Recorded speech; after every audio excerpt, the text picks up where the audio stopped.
that the government's Housing for All plan is about half of what is actually necessary to address this catastrophic crisis that is affecting hundreds of thousands of working people priced out of housing, paying unaffordable rents, or actually homeless, and that we need to double the housing output if we are to even have the remotest chance of addressing this housing crisis, which is now affecting the ability of the economy to grow. It is ratcheting up the cost of living, and it is imposing incredible housing misery on hundreds and hundreds of thousands of people. Something we distinctly want to say in this regard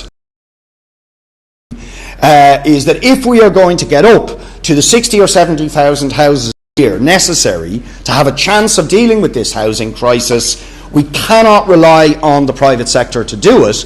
and that at least half of that target is going to have to be delivered directly by the state.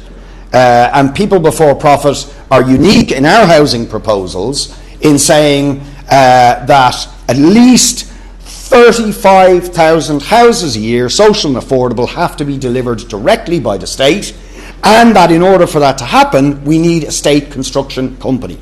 That is what the Apple money should be used for. To be honest, we wouldn't be in the mess that we were in now in terms of housing had the government collected the Apple money instead of operating a tax haven in this country. But now that they have been forced to take that money back because of the ruling of the European Court, that money should be used as seed capital for a state construction company and for a multi-annual programme to double or more than double the output of social and affordable housing in order to address the housing crisis. And we will be making that point very strongly at the Budget Scrutiny Committee and in the Dáil today. I also just want to highlight the private members bill that People Before Profit are bringing before the Dáil on Thursday to do with special education and additional needs, and the really disgraceful failure of the government to address the crisis being faced by 110,000 children who are waiting for essential therapies, and the failure of the government to deliver those therapies having absolutely disastrous impacts on those children, on their families, and on the future life chances of those children.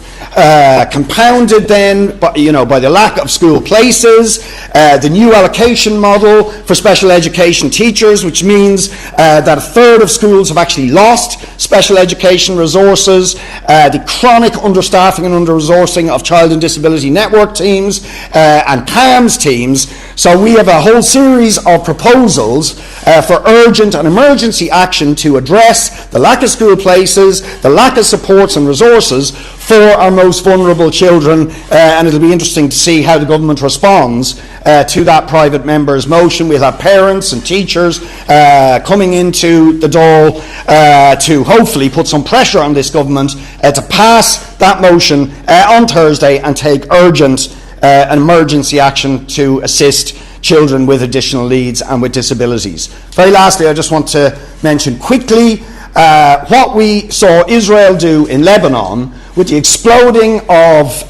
these pagers, thousands of pagers, is an act of state terrorism, and it should be called as such. It shows that Israel has absolutely no red lines. They commit a genocidal massacre in Gaza that continues. They are committing war crimes on a daily basis, and now they engage in an act of state terrorism on an absolutely extraordinary scale, a terrifying scale. When you think this state is demonstrating that there are no red lines, what's next from this regime?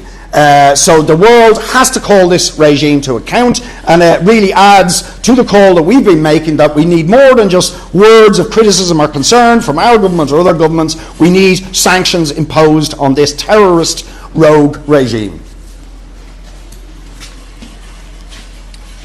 I want to start also by talking about the Central Bank quarterly bulletin. I think there's one story has emerged as a dominant story on this today, which is that you'd need 52,000 houses over 25 years or a greater number over 10 years. But there is an other side to this story that frankly I think has been underreported today, and it's the issue that I wish to talk about. Because the Central Bank September Quarterly Bulletin is projecting